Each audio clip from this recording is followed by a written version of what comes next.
아버지인 김정일은 얼마나 자기 아들을 자기 후계자로 내세우고 싶었겠어요. 자기 아버지 김일성에게. 그러면 그 누군가가 이걸 막았겠는데 그 막은 것이 바로 김경희와 장성택이 아닌가. 고모가 막았다.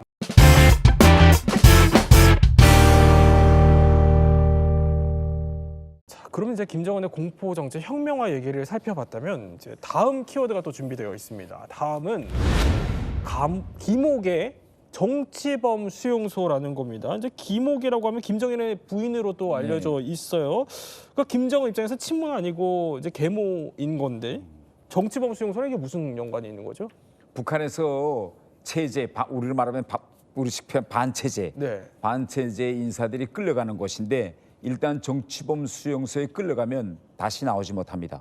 그리고 정치범 수용소에 끌려갈 때는 왜 끌려가는지, 형이 몇 년인지도 알지 못하고 이제 끌려가는 겁니다. 예. 아, 그래요. 아니 그러니까 이 정치범 수용소가 김옥 이 인물이랑은 어떤 연관이 있는 건데? 원래 이제 김옥은 그 고영희가 이제 그 사망한 다음에 김정일의 기술석이 말하자면 석이라고 말하는 건 옆에서 일을 돌봐주는 석인데 점차 그 관계가 김정일의 부인으로까지 이제 발전했습니다. 발전해 가지고 고영희가 사망한 이후에 결국은 김정일이 죽을 때까지 옆에서 이제 그 지켰고 또 죽을 때까지 김정일을 부인처럼 돌봐준 그런 이제 여성이었죠. 아, 그런데 이 남동생의 오만한 태도 때문에 정치범 수용소로 갔다 한때는 이런 설이 있었네요, 한때. 네, 한때는 저 김옥이 가문이 북한에서 대단히 뜨는 실세였습니다. 남동생이 김일성 종합대학 제1부총장을 했는데 그 정도 실제 제1부총장 정도면 그렇게 높은 직은 아니에요. 일반 대학 부총장인데 그럼에도 불구하고 거기에 많은 사람들이 찾아가고 왜 남동생을 통해서 자기 인사 문제라든가 무엇이 김옥에게 전달되고 김옥을 통해서 김정일의 편대가 움직이고 이렇게 돼서 대단히 김옥이 내부에서는 큰 실세로 한동안은 역할을 했죠. 근데 이 정치범 수용소라는 게 이 대북 그러니까 인권 단체들이 계속 지적을 하니까 이게 일부 과거에는 축소되거나 좀 문을 닫거나 그러지 않았어요. 근데 더 확대된 거예요, 지금. 그렇죠. 김정일 체제 말기에 좀 그런 경향이 있었는데 김정은 시대 들어와 가지고 숙청과 공포 정치가 계속되니까 몰락하는 세력이 있을 거 아닙니까?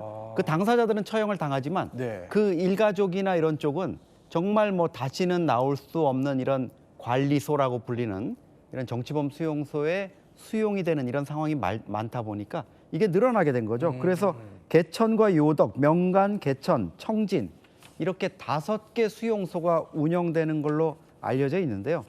여기에 이제 정치범 수용소가 숙청 작업이 가속화되면서 점점 더 규모가 커지는 이런 모습들을 보이고 있다 이렇게 나옵니다. 그래서 사실은 새로운 지도자가 나올 때마다 뭐 북한이 이런 규율 잡기, 사회 기강 확립, 또 권력 내의 어떤 알력 때문에 숙청이라든가 이런 것들이 좀 늘고는 있는데 이게 공개적으로 드러난 이런 부분이 없기 때문에 사실 우리가 뭐 수용 인원을 한 20만 명에서 40만 명으로까지 추정을 하는데 북한 인구 2,500만 명에 비춰보면 너무 많은 인원들이 정말 전혀 자유를 누릴 수 없는 특별 독재 대상 구역에 수용돼 있다 이렇게 볼 수 있습니다. 그렇군요. 자, 그런데 공포 정치 또 다음 단계가 준비되어 있습니다. 자, 혁명화 교육과 정치범 수용소를 봤다면 이번에는 피해 숙청이라는 단어가 뜨고요. 인물 3명이 뜨죠. 자, 그런데 일단 장성택 숙청부터 살펴보면은요. 이제 많은 분들이 이제 알고 계시는 거는 장성택의 그 불순한 태도 때문이었다라고 알려져 있는데 대내외로. 근데 우리 태 의원님이 추정하는 진짜 이유는 또 따로 있다는 얘기가 있습니다. 그 장성택이가 수청되기 전입니다. 그러니까 장성택이가 한창 뜰 때죠. 2012년도에. 그런데 저하고 가장 가까운 친구가 장성택이 조카하고 살고 있어요. 그래서 제가 그 친구하고 이제 술자리에서 이런 이야기를 했습니다. 야, 넌 정말 좋겠다. 앞으로 장성택 시대가 열리는데 내가 바라던 꿈은 다 실현할 수 있는 거 아니야? 제가 이렇게 말했는데 2012년에 이 친구가 뭐라고 이야기하는가 하면 아니, 나 이거 무역회사 계속 하지 못할 것 같아.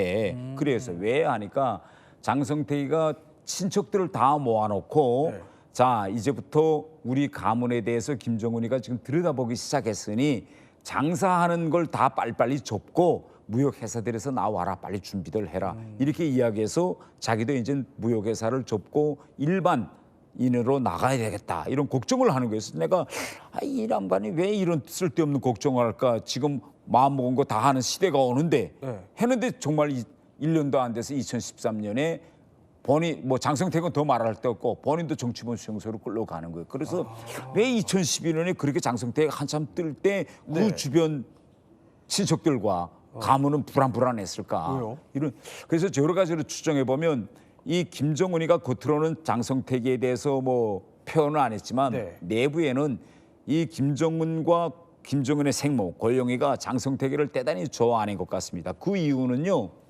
2012년대 김정은 시대가 열리면서 북한 주민들이 고대했던 게 있습니다.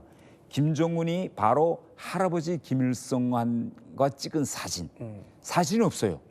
이거 뭔가면 김정은이가 살아 김일성 생전에 한 번도 김일성 앞에 가보지 못했다는 거고 김일성은 김정은을 백두혈통의 손자를 인정 안 해줬다는 겁니다. 그러면 아버지인 김정일은 얼마나 자기 아들을 자기 후계자로 내세우고 싶었겠어요. 자기 아버지 김일성에게. 그러면 그 누군가가 이걸 막았겠는데 그 막은 것이 바로 김경희와 장성택이 아닌가. 고모가 막았다. 그러니까 고영이로서는 자기 아들을 결국은 김일성한테 보여주어서 손주들로서 손녀로서 인정을 받고 싶어하는데 그 가장 큰 거물림돌로 김경희와 장성택이 안 된다 이거는. 그렇게 이제 막아놨었기 때문에 속으로는 한이 사무쳤다 이런 말들이 돌아왔습니다. 그럼 뿌리 깊은 원한이 있을 수 있다 이런 추정을 하신 건데 그런데 아까 키워드에서 장성택 옆에 이제 등장했던 인물 이름이 보면은 현영철 인민무력부장이거든요. 이 사람은 숙청된 이유가 좀 황당하다는 얘기가 있어요? 그렇죠. 이제 저희가 군에서 야간에 보초쓸 때 보면 그 초소 앞에 적혀 있는 게 있습니다. 졸면 죽는다.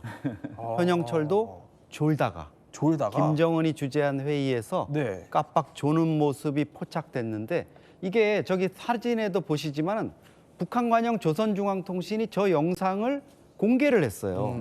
저걸 공개한다는 건 사실 평상시 그냥 넘어갈 일이라면 저런 사진을 빼겠죠. 근데 의도적으로 저걸 노출한 다음에 현영철 너 졸았지 이렇게 해가지고 죽였는데 물론 좋은 것만은 아닙니다. 그 김정은의 지시를 몇 차례 좀 태만히 한 게 있고 그다음에 자기의 권세를 좀 부리고 이런 것들이 사전에 포착이 됐지만 김정은 입장에서는 저게 더 괘씸한 거죠.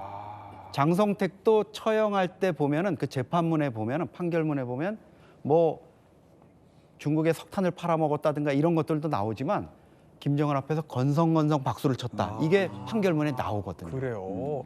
그러면 김용진 아까 옆에 있었던 그 사람은요? 이분이 제일 황당합니다. 제 생각에는. 이분은 그 노동당 당회의에서 안경을 닦아서 처형을 당했습니다. 안경이요? 네, 이 김정은이 뭐 연설을 하고 있었는데 뒤에서 이렇게 안경을 사실 닦을 수 있잖아요. 그 안경을 닦았다고 숙청을 당했다라고 합니다. 그래요. 아니, 별의별 이유가 다 있습니다. 이제 그런데 여기에는 다 그 뿌리 깊은 어떻게 보면 김정은의 엄마에 대한 콤플렉스 이런 것 때문이다라는 분석을 해주셨으니까 이 엄마에 대한 김정은의 콤플렉스와 관련해서 직접 들으셨던 얘기가 있다면서요, 태 의원님? 네, 이제 김정은이가 2012년에 이제 북한의 학관 지도자가 됐잖아요. 그러면 뭘 하고 싶어하는가 하면 북한 지도자들은 조선의 어머니라고 자기 어머니를 내세우고 싶어합니다. 홍보하고 싶어요. 그렇죠. 김일성도 자기가 북한의 권력자가 됐을 때 자기 어머니 강반석을 조선의 어머니로 내세웠고 김정일도 자기가 권력을 져서 후계자가 되자마자 자기 생모 김종숙을 조선의 어머니로 내세웠습니다. 그러면 김정은도 2010년에 등극하자마자 고영이를 내세우기 위해서 선군 조선의 어머니라는 다큐를 만들었습니다. 다큐를 만들었는데 일반 사람들은 보지도 못하고 극히 제한된 간부들만 그 영화를 봤습니다. 저도 못 봤어요, 북한에 있을 때. 그런데 그런 영화가 나온 건 줄도 모르는데 갑자기 당에서 지시가 내려옵니다.